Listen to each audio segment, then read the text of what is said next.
quanto tem de chocolate no chocolate? Quanto tem de milho na cerveja? E quanto que vários alimentos que a gente consome são adulterados ou pelo menos diferentes do que o rótulo diz? Como, por exemplo, você descobrir que um shoyu de soja não leva soja, só leva milho. Ou que um ketchup tem mais açúcar do que tomate no seu rótulo. E não necessariamente a ordem dos ingredientes no final fala a verdade sobre o que a gente está comendo.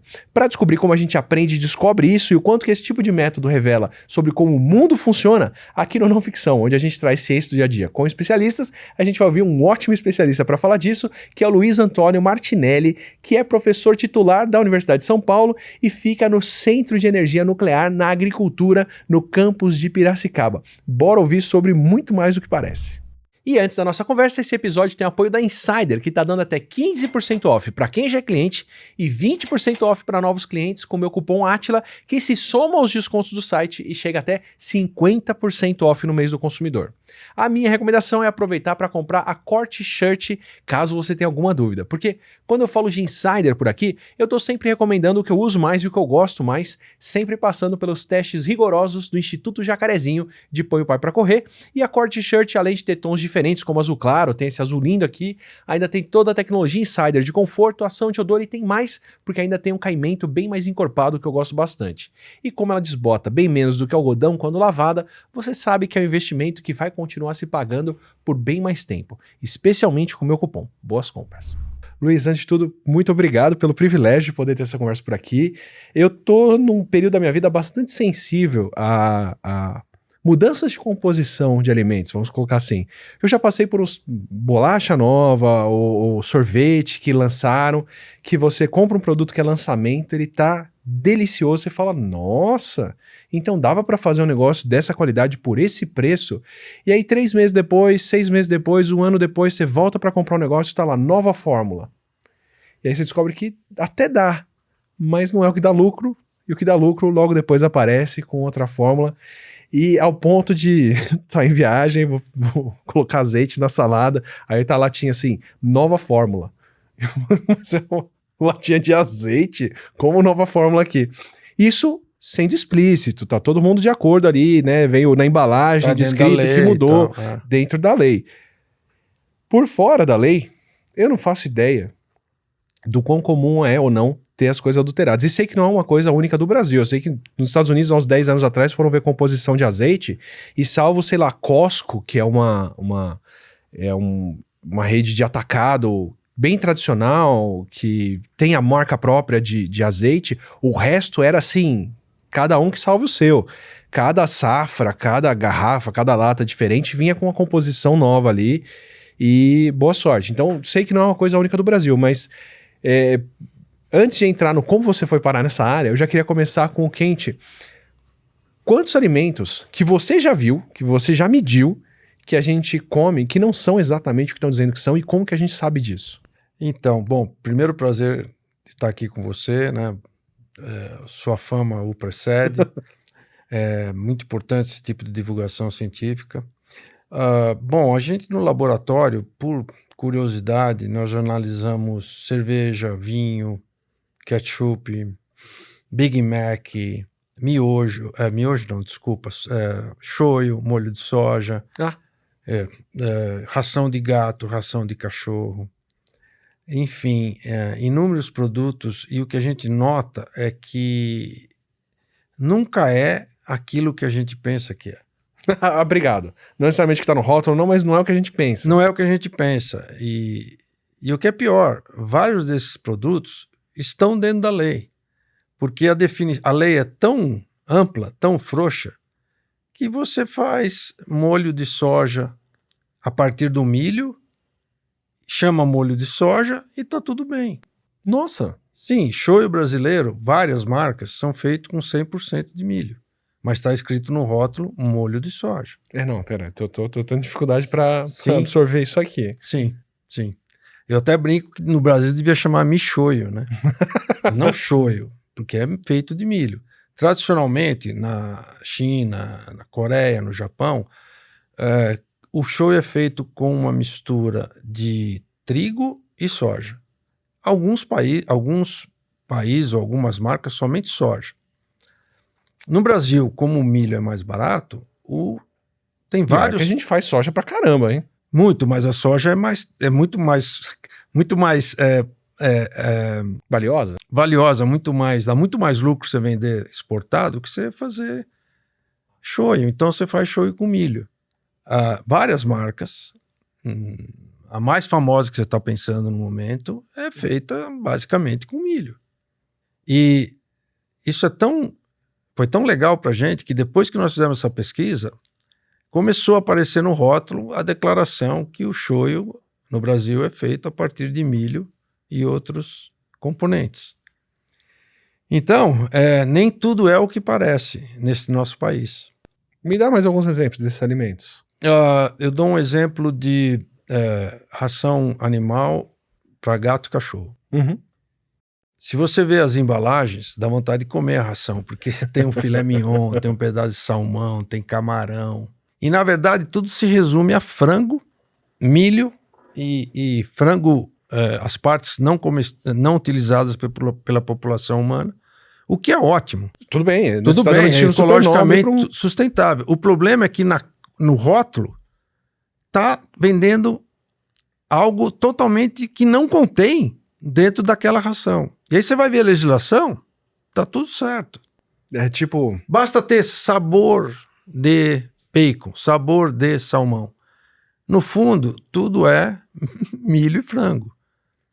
As partes, o que tá tudo bem, ecologicamente perfeito. Porque aí não compete com a alimentação humana. Certo. Mas o rótulo devia ser mais claro.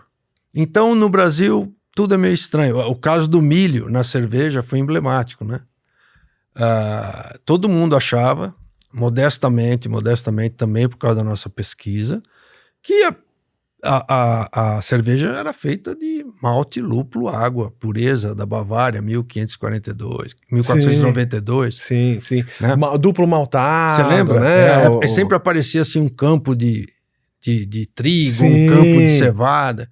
Sim. E aí, quando a gente foi analisar a cerveja, mais ou menos 49%, 50% era milho. 50% das marcas ou Não, dentro de todas as marcas do volume. Do carbono que está lá dentro, 50% vinha do milho. Aí nós fomos procurar a legislação, estava perfeitamente dentro da legislação. Mas não aparecia milho no rótulo. Hoje já começou a aparecer milho no rótulo. Então, nem tudo é o que parece nesse país. E os isótopos são interessantes porque eles são como as cartas, né, para as cartomantes. Eles não mentem jamais. Eu acho muito louco porque com um filho pequeno, a gente fica mais sensível a essas coisas, né? Então eu vou pegar, por exemplo, suco. De vez em quando, no fim de semana, a gente dá ali um suco de uva, alguma coisa assim. E aí você tem suco de uva, e aí você tem embalagens que são 100% suco. E aí, 100% suco por quê? Porque você vai ver, tem um tanto de suco de uva, um tanto de suco de maçã. Tem outros que são 100% suco sabor uva. E aí uva é a última coisa que tem lá dentro.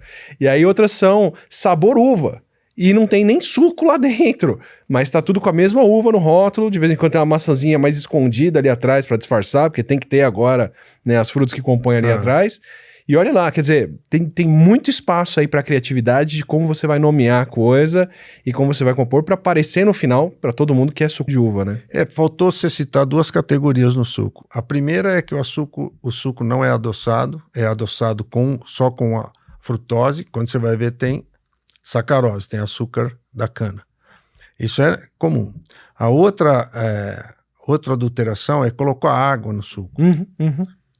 Então, o suco, ele não é concentrado, ele é diluído com água. E essa informação, às vezes, não consta. Então, é o que você falou, tem todo um espectro né, de adulteração. Duro que não é nem adulteração, porque não é contra a lei. A lei é tão frouxa, tão mal feita, que cabe tudo ali. Eu brinco com meus alunos que se no Brasil você pode fazer shoyu até de naftalina, que é capaz da legislação permitir, entendeu? Então, o exemplo do achocolatado, né? Desses achocolatados que você mistura no leite. É puro açúcar. Quase não tem nada de chocolate. Mas está lá escrito, achocolatado. E por aí vai. Então tem uma gama. Ketchup tem mais açúcar que tomate no Brasil, por incrível que pareça. Ah, é? Ketchup tem mais açúcar que tomate no Brasil. E não vai aqui, veja bem, Só para me defender e deixar claro, eu não estou dizendo se é bom ou não, você pode até gostar, mas devia mostrar o que é. Aí você, como consumidor, decide se você gosta ou não. Se tem mais açúcar do que tomate, você tinha que ver no rótulo os tomatinhos bonitos, mas também um torrão de açúcar, né? Exato. Ou tá escrito no rótulo açúcar, tomate, né? Primeiro o açúcar, porque também tem uma lei escrita no gelo, não é em pedra, que a proporção dos ingredientes tem que vir em ordem decrescente. Eu confio nisso, assim, eu me guio por isso. Geralmente eu olho atrás pra saber, bom, o que aparece primeiro, esperando que o que tá primeiro é o que é mais usado. Condiz? Não, a lei não estabelece isso. É mais um acordo de cavalheiros, é mais uma convenção, mas nada impede que ela não seja seguida. Em ração de gato e cães, eu tenho certeza que ela não é. Entendeu? No shoyu antes não parecia milho, e de repente apareceu milho, né? Então, ele era o primeiro e ele nem aparecia. Cerveja também, não aparecia, né? Às vezes aparecia cereais maltados, mas que cereais, né? Agora já começou a aparecer milho, começou a aparecer cevada, começou a melhorar. Então, devagarzinho, tá melhorando, mas não por boa vontade, tá melhorando na pancada, né? No stick and control, no cabresto, né? Você puxa daqui, eles puxam dali. É engraçado, porque a gente tem um dos primeiros podcasts que a gente gravou, um dos primeiros não ficção, foi uma conversa com a Olga, que trabalha com engenharia de chocolates. E, bom, ela gosta de bons chocolates, ela gosta de produzir bons chocolates. E o que ela falou foi que, quando eu perguntei, como é que eu consigo comprar um bom chocolate no mercado? Ela já deu vários poréns, assim. Ela falou, bom, um deles é que se não tem ar-condicionado no mercado, muitas vezes, dependendo da região do Brasil que você for comprar, se não tá derretido, não é chocolate. Porque você tá no mercado, as coisas na prateleira estão a 30 graus... Não, vai derreter. Vai derreter um chocolate ali dentro. Então, se ele tá sólido nessa temperatura, já não é a composição de cacau, manteiga de cacau e as outras coisas lá. E aí ela falou, uma outra coisa que você pode... Um atalho que você pode pegar é comprar chocolate europeu ou chocolate produzido na Europa. Porque são tantas normas e regras que qualquer chocolate feito lá tem que ser chocolate. Ela falou, não precisa comprar a melhor marca, não precisa procurar marca mais cara ou qualquer coisa. Você pode ir na última prateleira, no chocolate mais escondido do canto, se foi feito lá. São tão restritos com o que eles exigem de produção de chocolate, que qualquer um é garantido que seja um bom chocolate. Eu já vi isso com produtos japoneses também, que eles têm uns códigos e regras para produção. E aí qualquer coisa que você compra no mercado é gostosa, porque tudo tem que ser bom. Sim. Parece interessante, assim. Então, o quanto... aí dentro a gente não tem também... quanto a gente não tá comendo coisa inesperada porque não tinha obrigação, não tem obrigação de fazer de um jeito bom. Exatamente. Não tem, as normas são muito frouxas. Quanto ao chocolate, a gente fez um trabalho usando isótopos com barra de chocolate. A minha dica para você e para os chocólatras, né, é comprar chocolate 70%.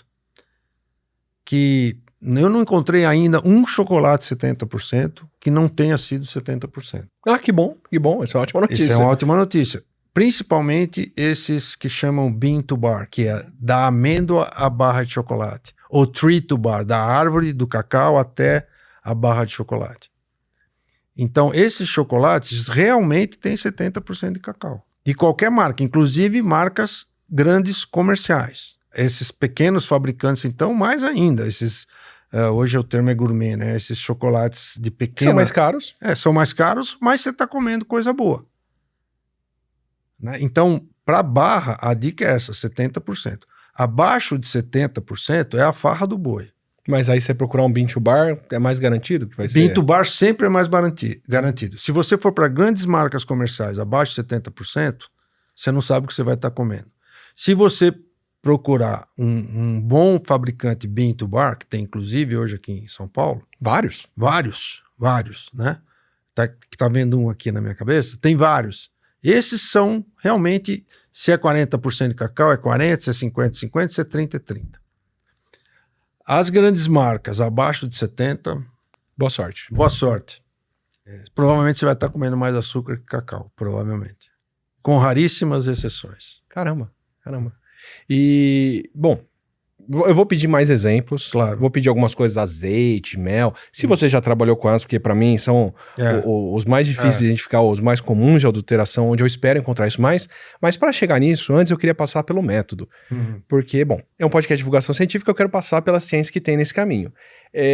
Me conta o que são os isótopos que você está citando e um pouco de como alguém que vem da área da ecologia, que estava acostumado a olhar para ecossistemas e para onde vai parar o carbono na atmosfera, vai parar enquanto tem de açúcar no shoyu feito à base de milho e no ketchup. Mas que relação que isso tem e por que a indústria tem que acatar o que você fala? Ou não pode te refutar e dizer que não é o que você falou, que não tem milho, na verdade, quando você diz que tem, ou que não tem tanto açúcar quando você diz que tem? Que lupa mágica é essa? Que pelo menos quanto a isso, é o que você disse, pode estar dentro da lei, mas quanto ao que você falou, olha, tem tanto disso, tanto daquilo, por que não dá para bater de frente com isso? Por que é tão certeiro esse tipo de diagnóstico do que tem lá? Bom, agora é a parte árida do nosso podcast aqui. Isótopos, primeiro, deixa eu falar uma coisa, o que define um átomo é um número de prótons no núcleo atômico. Prótons são pequenas partículas positivas que ficam no núcleo do átomo. Tudo que tiver 6 prótons na natureza é chamado de carbono. Todo átomo que tiver 7 prótons é o nitrogênio. Todo átomo que tiver 8 prótons é o oxigênio. Tabela periódica ali. Tabela periódica, é mas o importante é a impressão digital do átomo é o número de prótons. Mas se vocês lembram lá do colegial, do ginásio, no núcleo tem uma outra tem várias partículas, mas vamos só falar prótons e nêutrons. Tem uma outra partícula que chama-se nêutron, que como o nome diz, não tem carga, mas ela tem peso, ela tem massa. Então, os isótopos são espécies químicas do mesmo elemento que têm diferentes números de nêutron no átomo. O que quer dizer isso? Quer dizer que um tipo de átomo de carbono é um pouquinho mais pesado que outro. Então, o carbono 12 tem 6 prótons e 6 nêutrons. O carbono 13 tem 6 prótons e 7 nêutrons. E o carbono 14 tem 6 prótons e 8 nêutrons. Só que o 14, que vocês conhecem bem, que ele é usado para datação, ele é radioativo, então ele não entra na nossa brincadeira. Eu só trabalho com os estáveis, que são, no exemplo do carbono 12 e carbono 13. O nitrogênio, o parzinho, é N14 e N15. O oxigênio é o 18 e 16. Isso são isótopos estáveis. Na natureza, a razão isotópica, a relação entre o pesado e o leve, varia conforme o processo. E importante, eu sei quanto varia. Então eu posso usar essa relação entre isótopo pesado e leve como um traçador de um determinado processo. Vou simplificar. No nosso planeta, hoje em dia, existem 3 tipos de fotossíntese. C3, C4 e CAM. Vamos esquecer as CAMs um pouquinho, que são um número menor de plantas menos importantes. Desculpa, não menos importante, mas não vem ao caso aqui. Então, os 2 tipos principais de fotossíntese são C3 e C4. Chama fotossíntese C3 porque o primeiro composto orgânico de carbono sintetizado a partir do CO2 atmosférico... Primeira coisa que a planta faz? São 3 átomos de carbono. Chama C3.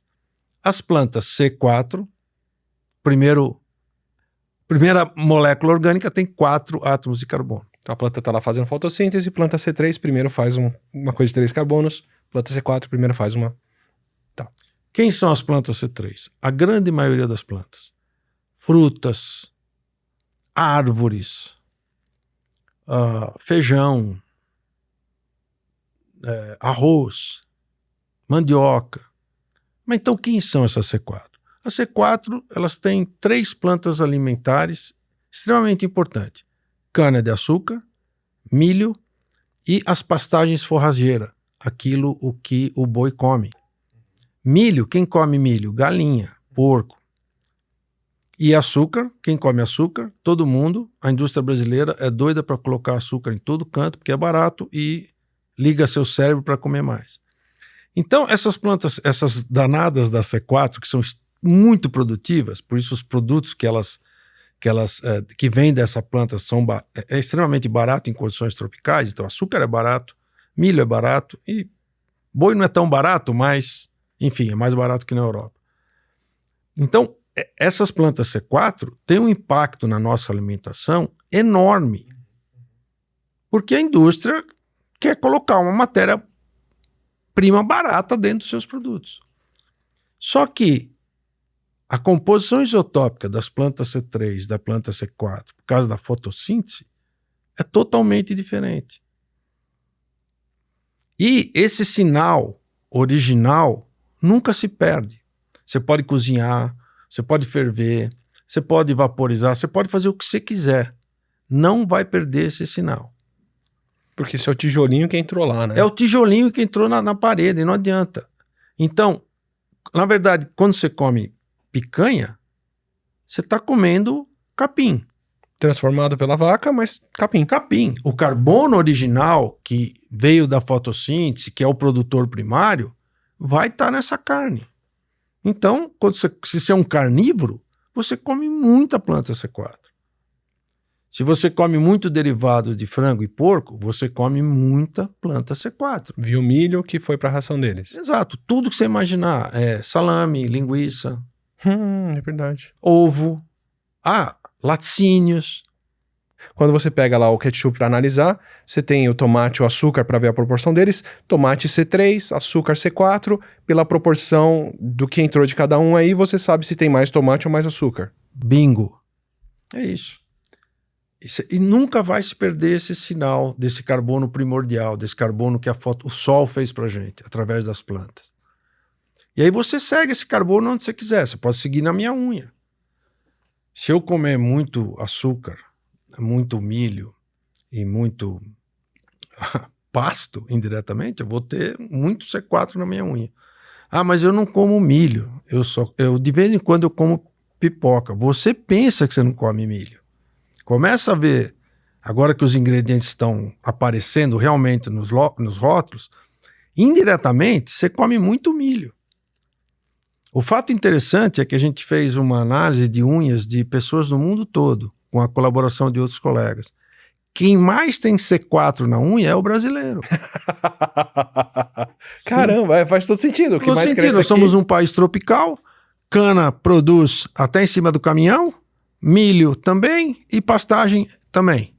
Então, o brasileiro é o campeão de C4 na alimentação e na unha. E a C3 a gente está exportando, que é a soja? E a C3 a gente está mandando embora. Mas a C3 é muito forte, porque arroz, feijão e mandioca, que são as comidas básicas do brasileiro, são C3. E aí dá para fazer um monte de coisa interessante. Nós percebemos que as populações isoladas, os ribeirinhos da Amazônia, que comem farinha e peixe, farinha C3, peixe C3. Tem uma composição isotópica da unha totalmente diferente de uma pessoa que mora em Manaus. Porque a pessoa que mora em Manaus está comendo frango, não está comendo peixe, porque frango é mais barato que peixe. É lógico que ela come mais peixe que um paulistano, mas come muito frango. Aí ela adquire o C4. Ela toma refrigerante, ela come bolacha doce, ela vai adquirindo C4. Então, quando a pessoa sai de uma vida rural em que ela mesmo produz os alimentos e entra num meio urbano, numa dieta de supermercado, de alimentos ultraprocessados, como definido pelo professor Carlos Alberto Monteiro da USP, ela passa a alterar totalmente a sua composição isotópica e passa a ser um urbanoide cheio de capim, de açúcar e de milho na unha, que somos nós que moramos em grandes cidades. Quer dizer, daqui a 2 milhões de anos, se alguém desenterrar meu esqueleto do chão e quiser analisar, vai saber o que eu comi a minha vida inteira. Vai estar no seu colágeno, ou no seu dente, se ainda preservar o dente. Você não esconde quem você foi, alimentarmente. Então é uma característica intrínseca que entra, depois que ela entrou na cadeia, você não perde mais. E aí isso fica fixado nos alimentos. Então pode fazer o processo químico, físico que for, que você não vai conseguir esconder qual foi a fotossíntese que aquela matéria-prima que você botou no seu alimento utilizou para produzir aquela planta. Isso grossa escala. Depois você pode refinar para que tipo de planta, para que região, que tipo de solo, Sim. que outro lugar que veio, eu entendo. Sim, aí usando com a ajuda de outros isótopos. Aí entra o nitrogênio. O nitrogênio na alimentação ele é interessante porque conforme você vai subindo na cadeia trófica, você vai enriquecendo em átomos de N15, que é o mais pesado. Que aí é sair do pasto para vaca, por exemplo. E da vaca para o ser humano. Ou, você quer aquele exemplo prático da ecologia, é capim, coelho, cobra, gavião, lembra? Sim. Ou hoje em dia, peixe, ou peixe que come plantas, ou salmão que comeu peixe, que já tá lá na ponta. Ou o tubarão que comeu o salmão. Obrigado. Entendeu? Aí o que acontece? Você vai, ao longo da cadeia trófica, você vai perdendo mais átomos de N14 no xixi, cocô, suor. Então, quanto mais carnívoro você é, mais enriquecido em N15 você é. Então, um cara aqui no Brasil, uma pessoa que come muita carne, ele vai ter o C4 do da carne e um N15 lá em cima, porque ele é um carnívoro. Então, com isso, a gente detecta quem é carnívoro e quem é vegetariano. E a gente já pegou vários falsos vegetarianos. Sério? Você fala assim, mas viu, o seu N15 aqui não dá de vegetariano. Não, mas é que eu comecei faz 3 meses. Não, é que eu comecei faz... Não, mas de vez em quando eu como carne, entendeu? Então, a gente fez essa brincadeira. E os alunos adoram. Aí, o seu gancho. Por que eu comecei a fazer isso? Porque quando eu falava que eu ia usar carbono 13, N15, seja lá que isótopo, para entender o ciclo de nitrogênio na Amazônia, eles pegavam no sono. Quando eu falava, eu vou usar carbono 13 para saber se você come muita picanha ou se tem muito milho na cerveja, eles pulavam na carteira. E aí nós percebemos que tinha uma aplicação muito grande aqui no Brasil, que seria interessante ainda entrar para essa linha. Aí começou essa linha. Foi para despertar interesse dos alunos nesse tal de isótopos estáveis. Que legal, que legal. E aí foi exatamente isso que aconteceu. E que outras descobertas que aplicar isso já te trouxeram, assim? Você falou de Big Mac. Eu sou da época da lenda urbana de que hambúrguer era feito de minhoca. Não. E não tô defendendo isso aqui não, tá, gente? É muito caro fazer carne de minhoca. É absurdo. Não. Mas o que já se descobriu, por exemplo, estudando o Big Mac? O Big Mac foi outra brincadeira que a gente fez no meu laboratório, que todo mundo que ia viajar tinha que trazer não o Big Mac, mas só o hambúrguer, né? Só a carne. Entendeu? Só a carne. Então nós fizemos uma coleção internacional de Big Macs. Que legal. Foi já prescreveu o crime, mas eu contrabandeei muito Big Mac para dentro do Brasil. Teoricamente eu não podia. Mas enfim, a gente simplesmente determinou os isótopos, a relação carbono 13 e carbono 12, para dizer quanto C4, quanto C3 tinha no Big Mac. Porque o Big Mac não dizia que ele era absolutamente igual. E a gente mostrou que isotopicamente ele é absolutamente diferente. Porque vai depender da cadeia produtora de carne no país que ele se encontra. Então, usando carne, é carne bovina. É carne bovina, não é minhoca, seria muito caro, mas é a carne produzida no local. O Japão não produz muito, sim, mas importa do Brasil nesse caso. Uhum. Então, teve um sociólogo que criou o termo glocal. Uma pizza é glocal. É uma comida global, mas se você vai em Belém, vai ter pizza de Tucumã com queijo de coalho. Né? Aqui no Brasil vai ter pizza Califórnia, que é abacaxi com o seu... Então é um alimento... É pizza de carne seca, que eu adoro. Sim. Então é glocal, é global com gosto local. Então, nesse artigo nós falamos que o Big Mac, apesar do jingle ser igual, apesar do Ronald McDonald ser igual, ele é um alimento glocal. Ele não é global, ele é local. Ele tem a mesma cara final, mas tem a característica local. Isso irritou tremendamente o Ronald McDonald.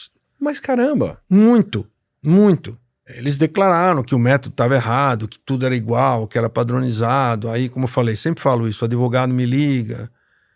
contestando, blá, blá, blá, blá. Mas eu falei assim, mas eu não estou falando que é bom ou ruim, eu só estou falando que isotopicamente não é igual. Eu falei, você pode me processar, eu provo que é. Eu falei, não tem como você dizer que não é igual, né? Mas, assim, ao mesmo... E só adivinha qual hambúrguer no mundo tem mais C4? O brasileiro. Claro. Claro, somos nós. O inglês tem quase nenhum. Gado confinado comendo ração, né? Exatamente. Mas assim, eu vejo isso como algo legal. Eu também. Bom no sentido, porque eu sou um grande apreciador, com menos chance de fazer isso agora, mas de cerveja artesanal. E eu lembro de um cara falando de produção que tradicionalmente cerveja sempre foi artesanal, sempre foi feita localmente. É uma coisa que não viaja, ela estraga muito rápido, né? Você só tem cerveja global com industrialização, claro, e muito depois. Mas a fala era, não faz sentido você tomar uma cerveja alemã no Brasil. No seguinte, uma cerveja feita na Alemanha, em termos de transporte, coisa assim, porque é água, a maior parte daquela composição. Não faz sentido você pegar aquela água e transportar ela até aqui, né? Por que a gente não bebe água mineral suíça? Não vai ficar transportando água, você usa a água daqui, né? Você usa recurso local. Então assim, para ficar na cerveja, que seria o ideal, seria você transportar o mínimo necessário, que é, sei lá, o extrato do malte ali, o lúpulo, e cada cervejaria, cada bairro, cada quarteirão tem ali a sua cervejaria que mistura as coisas, faz como se faz com pão, como se faz com outras coisas. Quer dizer, você pode até ter alguns insumos que precisam ser mais globais, porque são produzidos em um lugar só, mas o resto você incorpora o que tem ao redor, porque não faz sentido você transportar isso. Não faz sentido na minha cabeça você ter uma fábrica de carne do McDonald's que vai exportar toda a carne do mundo, e aí o cara que tá no Japão tá pagando diesel e combustível de avião e navio, ao invés de estar pegando a carne que apoia o produtor que tava fazendo isso no quintal dele. Exatamente, mas... E outra coisa, a gente sabe fazer cerveja boa aqui no Brasil, né? Então, não precisa de nenhuma tecnologia especial, precisa de um pouco de carinho e cuidado para fazer uma cerveja decente. E uma lei que não admite... E uma lei que não admita que você ponha tudo na cerveja, então... ou se puser que seja claro. Tipo, que seja claro, pode, tudo né? Bem, é uma prerrogativa sua, mas que você seja claro. E esse trabalho que a gente fez com a cerveja, que nós mostramos que tinha muito milho na cerveja brasileira, também despertou, entre outras coisas, óbvio, despertou esse interesse de fazer uma cerveja de melhor qualidade. E aí nós começamos a usar os isótopos nessas cervejas feitas localmente. E aí elas começaram a C3, por quê? Não estava interessado em usar milho, estava interessado em usar cevada, lúpulo e água. E hoje a gente está fazendo um trabalho com a Associação Comercial de Piracicaba, de fazer um selo isotópico para cerveja artesanal piracicabana, porque Piracicaba é um polo de cerveja artesanal. Então a gente está bolando um selo isotópico de autenticidade, entre aspas. Que é feito com puro malte de trigo e cevada, por exemplo. Exato, por exemplo. Né? Então é isso, é você privilegiar algo feito localmente, feito com carinho.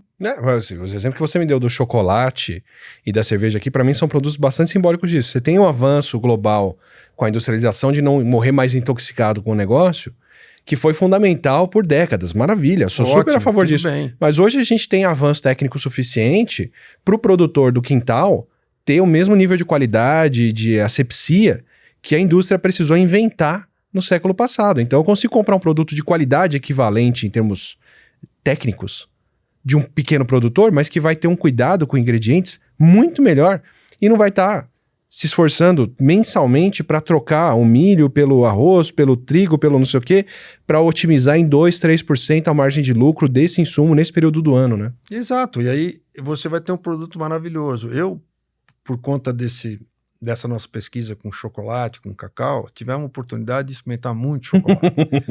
E olha, tem chocolates 70% no Brasil que são assim, é incrível a complexidade de sabores que esses fabricantes, pequenos produtores, conseguem numa barra de chocolate. Sim, sim. Muito melhor que qualquer marca estrangeira famosa, que eu não vou dizer aqui, que você possa imaginar.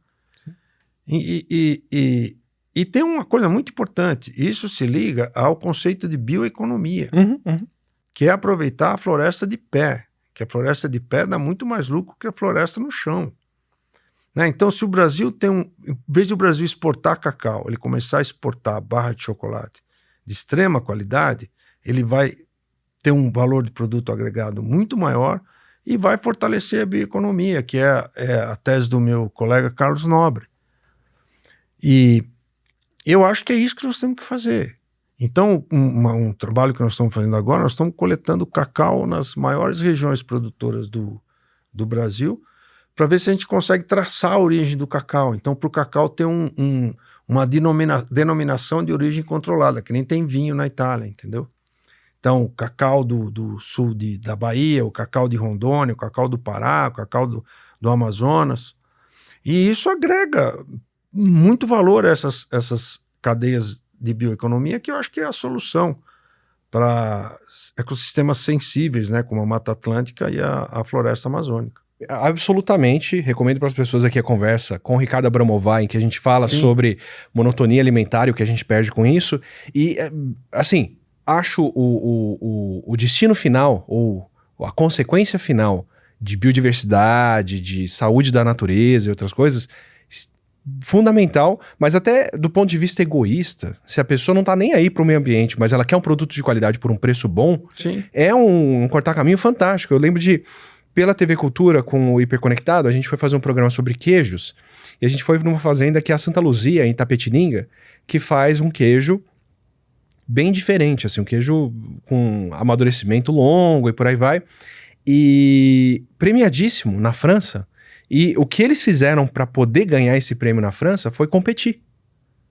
Eles falaram, não mudou, a gente fazia um queijo aqui, o pessoal vinha, comia, dizia que era bom, a gente resolveu inscrever na competição lá e ganhou.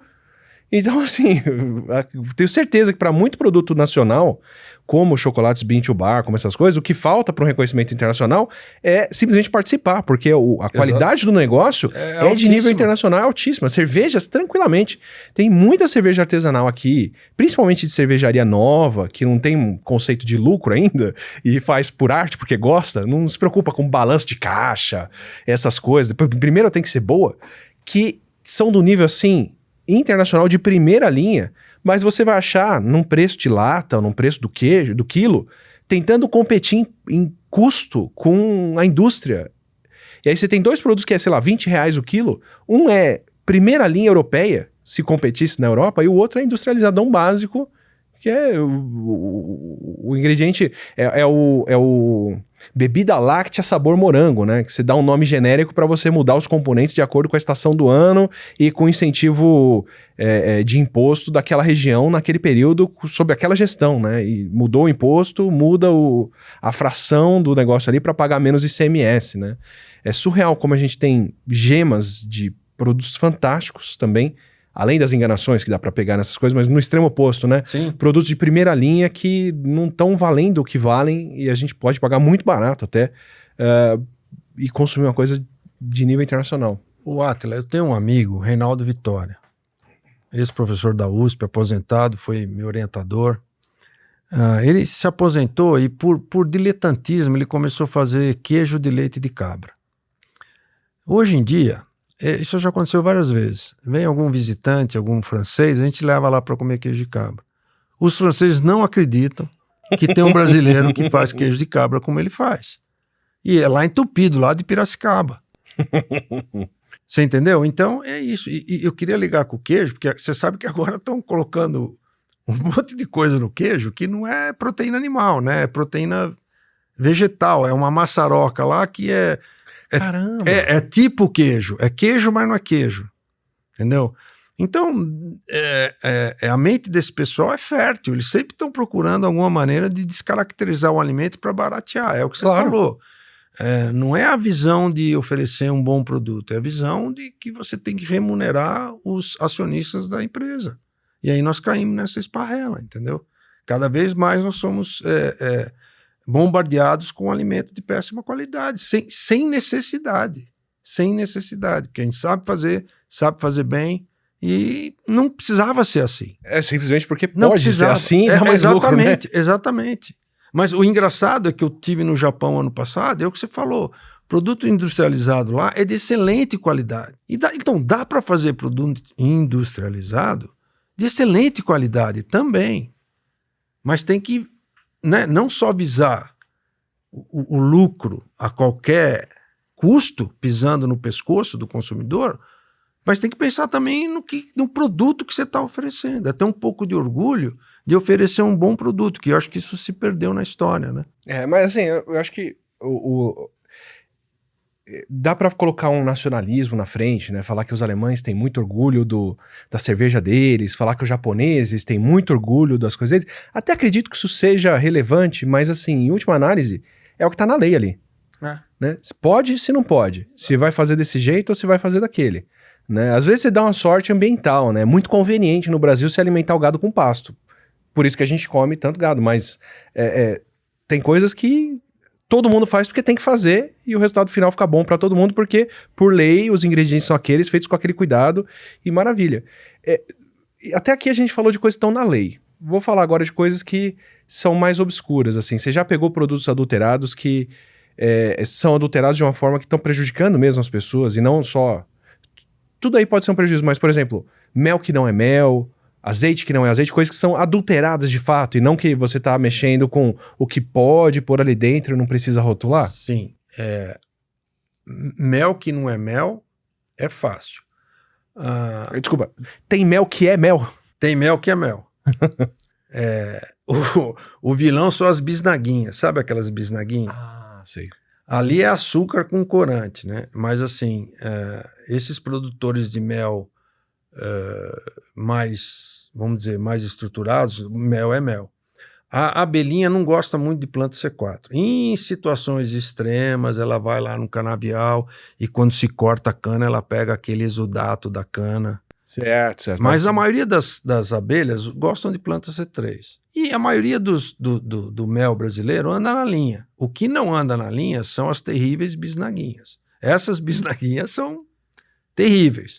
Agora, se você compra um pote de mel de um bom supermercado, esses geralmente andam muito na linha. Falando nisso, nos Estados Unidos, o primeiro screening de mel, de qualidade de mel, é isótopo.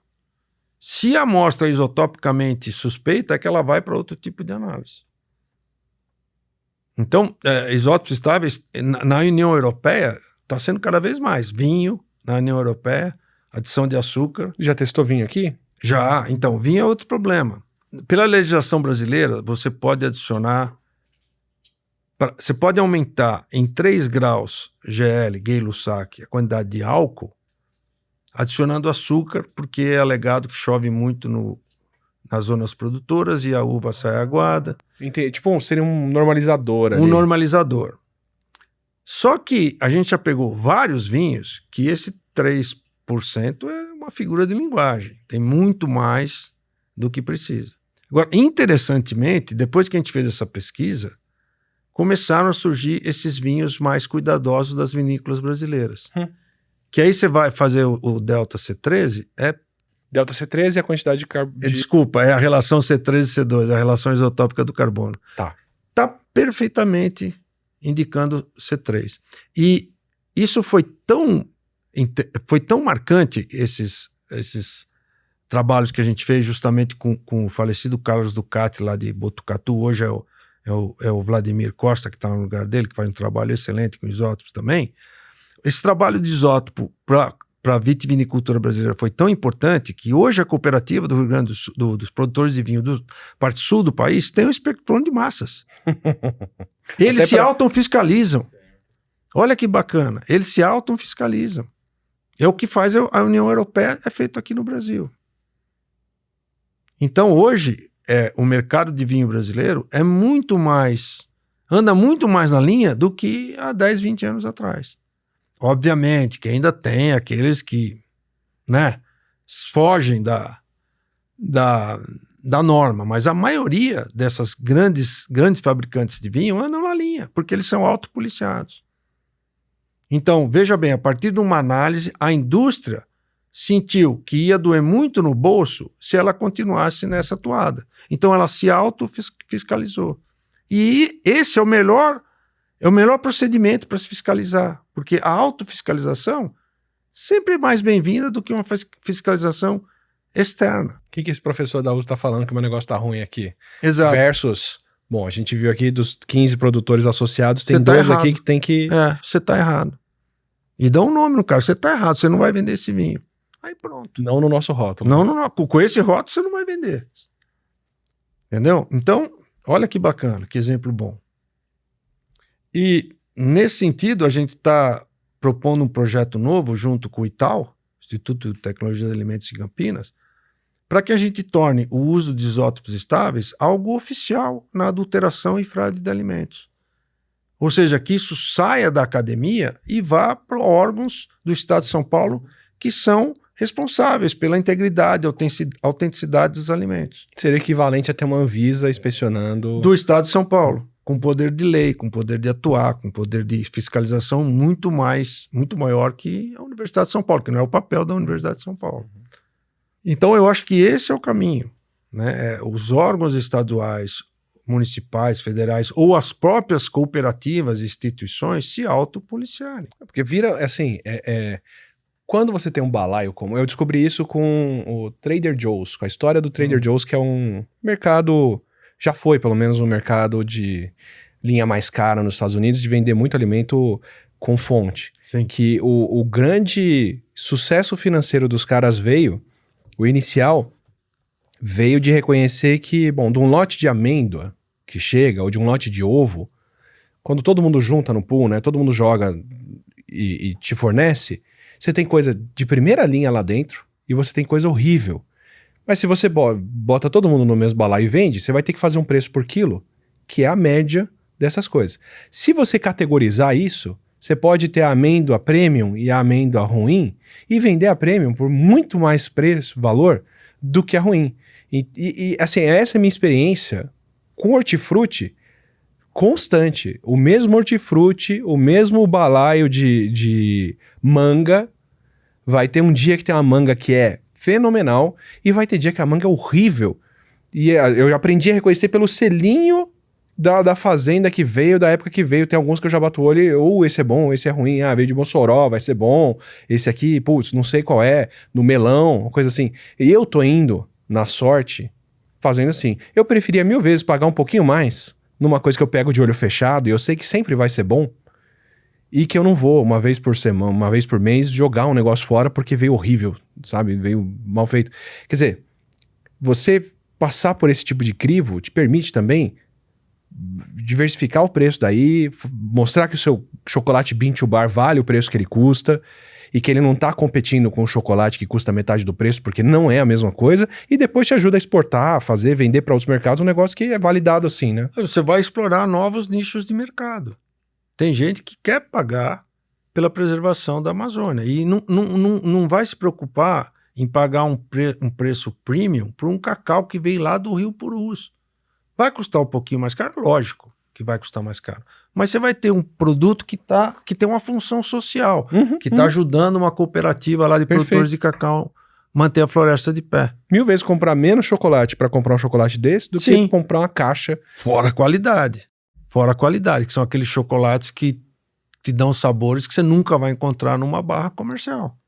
Então eu acho que tem esse lado também. Você regularizar, você regular o mercado, estabelecer uma governança, todo mundo sai ganhando. E principalmente com o consumidor, porque o consumidor hoje não, já melhorou muito, mas ele está na mão, é um Deus dará, ele não sabe o que ele está comprando. E eu acho que as grandes indústrias precisam acordar, porque é um novo mundo, né? Um novo mundo que aí as mudanças climáticas estão batendo na porta, a gente precisa preservar os ecossistemas por uma questão de sobrevivência. É um novo mercado, é uma nova era, que o lucro a qualquer custo não vai ter mais vez, porque o planeta não vai ser mais o mesmo que ele foi. Acabou o free lunch, né? Acabou o almoço barato. Agora todo mundo vai ter que pagar um preço ambiental para viver nesse planeta. E essa conscientização vem do que você vende e do que você consome. É fácil é intuitivamente fácil de entender que o combustível adulterado com metanol ou que a bebida adulterada com metanol não vale, não custa e não deveria estar pelo mesmo preço ou disponível da mesma forma do que o produto não batizado, mas a gente ainda não aprendeu que você teria que ter a mesma coisa para carne que foi produzida eticamente, numa pastagem bem feita, com manejo de emissão de gás de efeito estufa, é um negócio que veio de um desmatamento, uma queimada no interior do Pará, né? E sim, mas a gente está caminhando para isso, porque os mercados consumidores estão cada vez mais sofisticados. Por exemplo, o mercado europeu não quer comprar soja de qualquer lugar, o lugar que tenha sido recém-desmatado. E a gente está criando um método baseado em isótopo e composição química para dizer de onde a soja vem. Justamente para esses países que não querem comprar soja de qualquer lugar. Inclusive o mercado chinês, que é um mercado que tanto faz onde via, sendo barato estava bom, até a China está mudando, porque a China percebeu que não é mais o mesmo planeta. Então a China está se preocupando em reflorestar, a China está tendo uma série de outras preocupações que não tinha antes. Se essa soja for rejeitada, aí manda para os Estados Unidos, que estão se despreocupando agora. Temporariamente, só foi um acidente de percurso, né? Vamos crer que tudo vai voltar ao normal, né? E deixa eu pegar essa questão do manejo, porque eu queria chegar nesse desdobramento dos... Claro. A gente falou até aqui de alimentos, Sim. de composição de isótopos para isso. Tem toda uma área de usar essas composições para entender a natureza, para entender a ecologia, que acredito que seja o que te trouxe para cá. Mas ainda pensando na importância do rastreio de origem, me dá outras coisas, outros produtos, outros itens, outros insumos que dá para se rastrear por isótopos e que diferença isso faz? Por exemplo, para saber de onde vem o ouro, de onde vem a madeira, de onde veio a soja, não necessariamente quanto tem de soja no shoyu só, mas se essa soja foi plantada num lugar, né, de desmatamento ou não. Onde mais é interessante a gente fazer isso para levantar um pouco o véu, que foi uma conversa com a Aline aqui sobre alimentos ultraprocessados e a diferença que eles fazem na nossa vida, que às vezes eu não tenho como saber o processo da minha comida, né? Você vai comprar um tomate que foi feito de uma forma, com tomate que foi feito de outra, totalmente predatória, exploratória, outra coisa, os dois vão estar no mesmo lugar e vai ter uma pequena diferença de preço por quilo de um para outro. Como que isótopos deixam a gente levantar um pouquinho esse véu e entender de onde vem o custo real de produção de alguma coisa, por exemplo?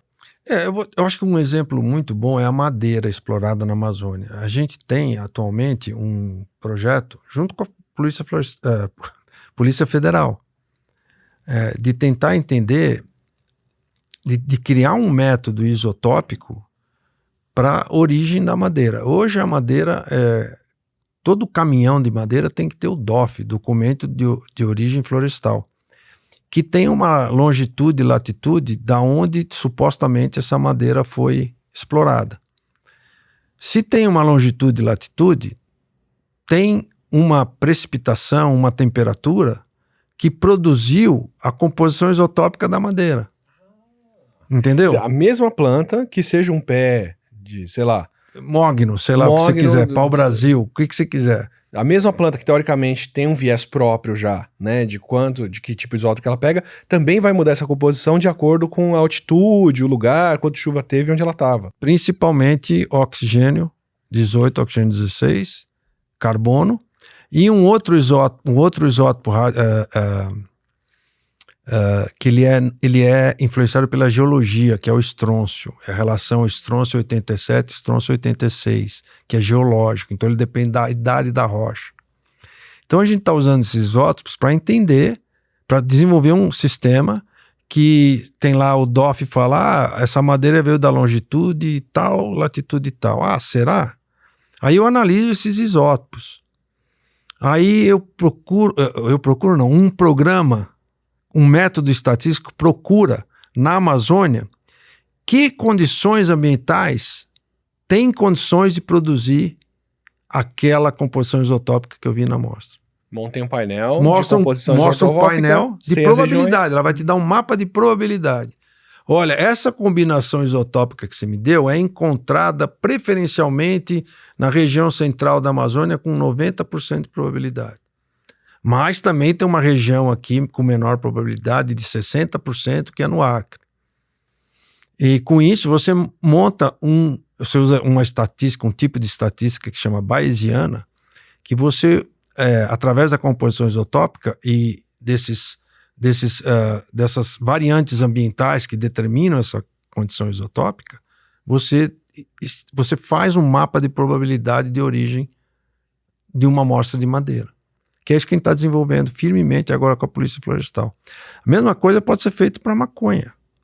A maconha é uma planta, cannabis sativa, cannabis índica, o que for, e ela está sujeita a condições ambientais. Então, se uma determinada apreensão da Polícia Federal, você analisa isótopo, você cria um banco de dados para a Polícia Federal que é um mapa, a gente chama ASO-Escapes, distribuição dos isótopos na paisagem, escape de landscape, ISO de isótopo. Então, ASO-Escapes, distribuição do isótopo na paisagem. Você monta uma distribuição dos isótopos na paisagem e com isso você tem uma amostra que você não sabe de onde vem, você tenta com essa estatística bayesiana adivinhar de que parte do mapa ela está vindo. Seria o enólogo das moléculas, né? Isso aqui é safra tal ano, de tal região, com esse terroir. Exatamente. E por isso a Polícia Federal, o Instituto Nacional de Criminalística, comprou um espectrômetro de massas, assim como a Polícia Federal em Manaus tem espectrômetros de massa. E digo com muito orgulho que nós começamos esse trabalho com eles e hoje eles têm esse espectrômetro de massa, porque amostras de drogas não pode ficar passeando no seu laboratório livremente, porque tem uma cadeia de custódia. Então, é muito complicado eu fazer a análise para a Polícia Federal, né? Então, a Polícia Federal adquiriu e hoje tem um belíssimo laboratório de isótopos estáveis lá em Brasília e outro em Manaus, para drogas que eles chamam de drogas não sintéticas, naturais, né? Maconha e cocaína.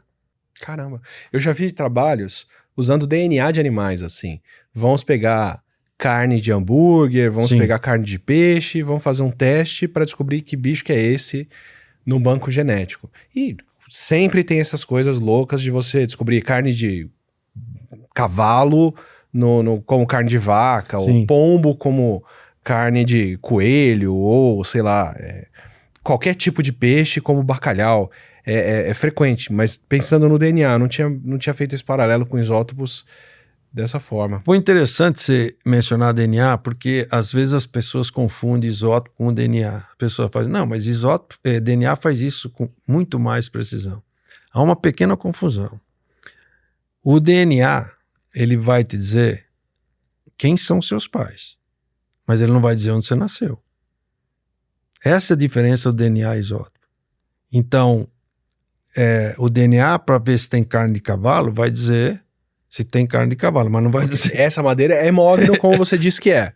Mas esse mogno veio de onde agora? Exatamente. Então, análises de DNA isotópicas são complementares. Um outro uso, e esse é um outro uso de isótopos para pessoas desaparecidas.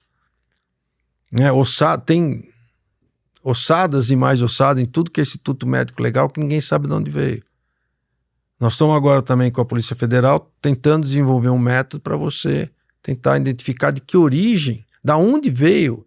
Se o brasileiro tem mais C4 na unha, você já sabe se esse crânio aqui veio de um europeu ou de um brasileiro, por exemplo. Exatamente. E os americanos, eles valorizam muito trazer o soldado morto em outro país para ser enterrado propriamente por seus familiares. Então, no Havaí, eles têm, o Exército tem um laboratório de DNA, cujo primeiro escrutínio é isótopo. Principalmente no teatro de guerra asiático, porque os asiáticos têm uma composição isotópica totalmente diferente do que um ocidental. Eu ouvi de uma indiana no Canadá que chamavam ela na escola. Ela fez intercâmbio, chamavam ela de cheiro de curry.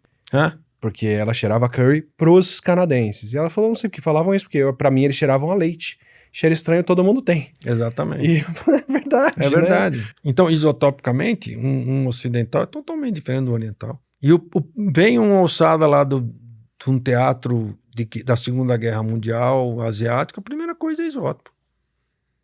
Você não consegue separar europeu de americano, mas oriental de ocidental é primeiro escrutínio. Elizabeth Chesson, uma amiga minha que faz esse trabalho lá com o exército americano. Caramba, não tinha noção que tinha esse tipo de aplicação, mas faz todo sentido. Sim, é o primeiro que eles fazem. Porque a análise de DNA é muito mais cara que a isotópica. E nem tudo vai ter DNA preservado. Não, tem exatamente. esses motivos, Então né? você já faz uma primeira separação. E para quem tá surpreso como eu com o assunto e gostou dele, tem alguma coisa que a gente pode consumir, ler, saber, procurar, onde dá para entender mais sobre isso, ou que linha de pesquisa, que área que a gente pode ter contato? Eu recomendo a revista FAPESP. É verdade. Porque todo trabalho que a gente acha que vai ter um apelo popular maior, a gente conversa com a revista FAPESP e eles fazem uma reportagem. Nesse último número, acabou de sair a nossa reportagem sobre chocolate. Barra e achocolatado. Então, assim, eu posso localizar os números da revista FAPESP que tem nossas reportagens. E aqui vai um elogio à revista FAPESP, que saiu na revista FAPESP e começa a pipocar pelo Brasil inteiro, né? Aí isso é que nem um vírus, né? Dissemina com uma velocidade incrível. Na época da cerveja, a gente não vencia dar entrevista sobre a cerveja brasileira e tomar pancada. Virou meme no pessoal cervejeiro. Ah, tá tomando suco de milho. Exatamente. Agora eu já sei de onde veio. Eu não sabia. Foi disso. Inclusive, eu sei de uma briga familiar que... É cunhado, é sempre cunhado a história, né? O pessoal depois... Porque foi com um colega meu, um estatístico de Paulo Duarte, lá de Pernambuco, ele tinha um churrasco na família, ele falou, meu amigo fez uma pesquisa assim, nós só vamos tomar tal cerveja, que é uma cerveja nacional, que é a única cerveja nacional naquela época que só tinha C3, não tinha milho. Todo mundo vai tomar só essa cerveja. E todo mundo levava no churrasco essa cerveja. Um determinado cunhado levava outra, mas tomava a boa, entendeu? E aí isso deu uma briga em família. Então eu tenho vários casos desse de que teve essa repercussão no nosso trabalho, que eu acho bem legal, bem interessante. Não a briga em si, óbvio, né? Mas... também, vai. Também. Tá discutindo como mais as pessoas vão começar a discutir isótopo num churrasco de família. Exato. E tem um sobrinho meu que não sabia, que no almoço ele falou, tem um maluco aí que ele descobriu que tem muito milho na cerveja brasileira. Eu falei, o maluco é seu tio. Ele levou um susto, olhou pra mim e falou, nossa... Então a da unha também, né? A unha dos brasileiros deu uma repercussão incrível. O que mais a nossa unha conta sobre a gente? A unha não vai contar se você comeu arroz, feijão, mas ela vai contar o seu padrão alimentar. Se você se alimenta mais de cereais, C3. Se você come muita carne, ela vai dar um resultado muito diferente. Se você tem uma alimentação local e não urbanoide, ela vai te dizer. Então ela te diz padrões alimentares, né? Dos últimos meses, que é o tempo que ela dos levou pra últimos se 6 formar. meses, né? O que está aqui na ponta da sua unha reflete o que você comeu nos últimos 6 meses.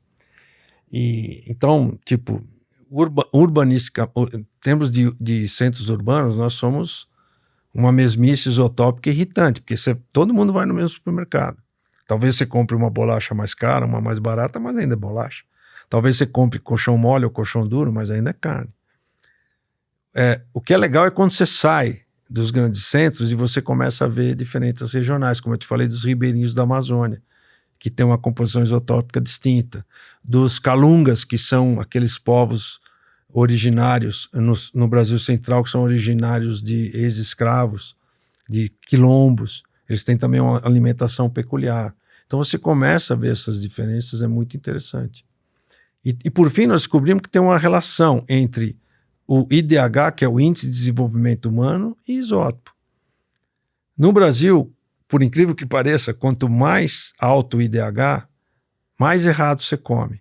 Mais comida ultraprocessada você come, mais C4 você tem na sua unha.